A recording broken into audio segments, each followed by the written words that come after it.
తమిళనాడులో ఎన్నికల ప్రచారం జోరుగా సాగుతోంది. టీవీకే చీఫ్ విజయ్ కూడా ఎన్నికల ప్రచారంలో బిజీగా ఉన్నారు. అయితే ఈ క్రమంలో విజయ్ నుంచి విడాకులు కావాలి అని సంగీత వేసిన పిటిషన్ ని ఇవాళే చెంగల్పట్టు కోర్టు విచారించనుంది.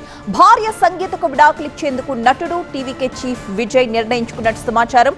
విజయ్ సంగీత పరస్పర అంగీకారంతో విడిపోవడానికి ఇరువురి తరపు లాయర్స్ తో చర్చలు జరిపినట్లుగా తెలిసింది. అయితే సంగీతకు భరణం ఇవ్వడానికి విజయ్ సిద్ధంగా ఉన్నారని, ఎంత ఇవ్వాలి అనే దానిపైనే చర్చలు జరుగుతున్నాయని చెబుతున్నారు.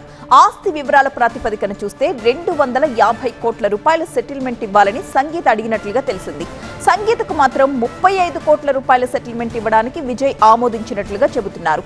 కుమారుడు కుమార్తెను కూడా తానే చూసుకుంటానని చెప్పినట్టు సమాచారం.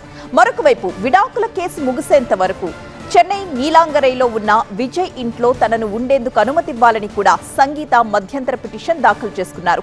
ఈ పిటిషన్ కూడా ఇవాళే విచారణకు రాబోతోంది.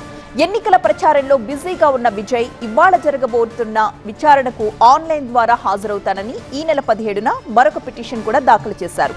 మరికొన్ని రోజుల్లో తమిళనాడులో పోలింగ్ జరగనుంది. ఈ క్రమంలో విజయ్ విడాకుల కేసులో కోర్టు ఇచ్చే ఆదేశాలపై ఇప్పుడు సర్వత్రా ఉత్కంఠ నెలకొంది.